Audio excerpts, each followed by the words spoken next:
You don't need more motivation. You need a better environment. Because if your environment doesn't support your growth, it will quietly sabotage it every single time. And in this video, we're going to fix that. We're in week 2 of our Align and Ascend challenge. It's a monthly challenge, and each week we're working on some aspect of this area. This is what people most often overlook is our environment. And it doesn't just mean where we live or work. It means the people we're around, the conversations we entertain, the systems we rely on, and the spaces in which we operate daily. Here's the truth.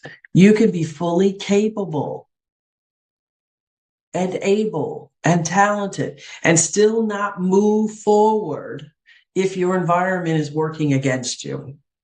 So let's get this defined clearly. Your environment is anything that consistently influences your thinking and behavior. So if you're trying to grow, but you're surrounded by, oh my gosh, this was totally me, low expectations, constant negativity, disorganization, unclear priorities, you're not dealing with inconvenience. You're dealing with misalignment. And here's where we get to be challenged. We get to challenge our thinking about this. A lot of people are in these environments and they say they want change, but they refuse to change what's around them. You want to be more disciplined, but your schedule is chaotic. Or they say they want more discipline, but they keep the chaos flying around.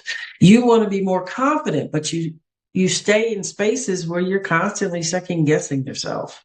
You say you want to grow, but you're still entertaining conversations that keep you small. That's not a motivation issue. It's an environmental issue and misalignment in your environment.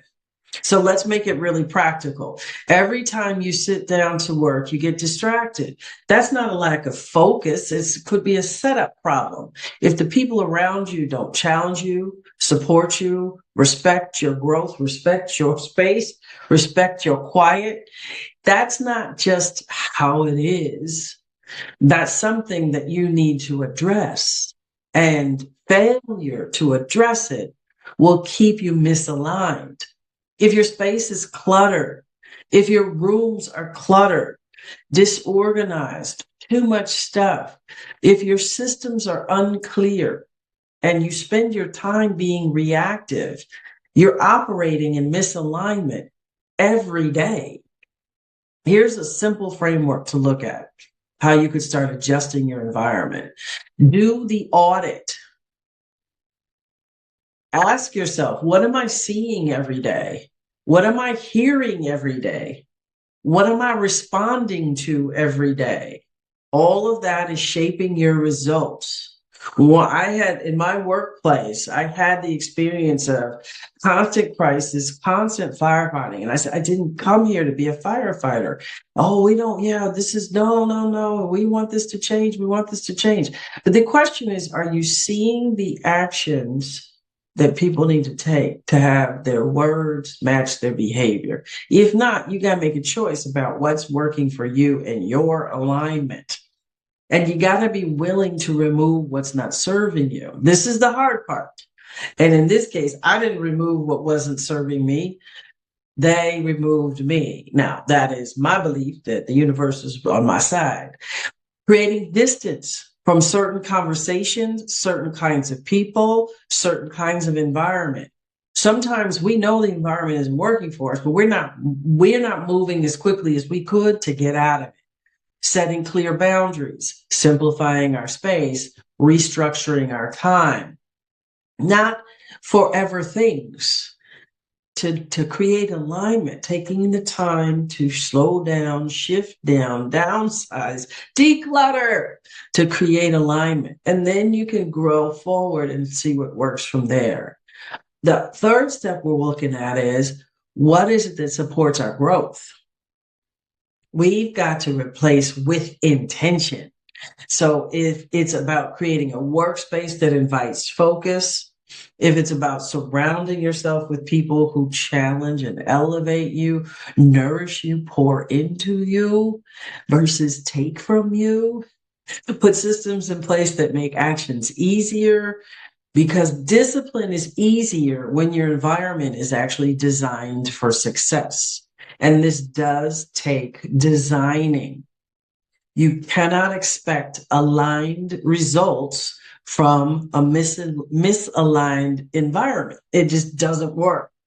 At some point, you have to stop adapting to what's around you and actually start designing it. And here's our challenge for this week. We're in the second week of our Align and Ascend month, and we're looking at taking on our environment. Specifically, take a look at your workspace. What is it about the space that you can make better such that the alignment is there, whether it's removing things, reorganizing things. So maybe it's decluttering. Maybe it's repositioning particular furniture. Don't know. You decide. You take a look.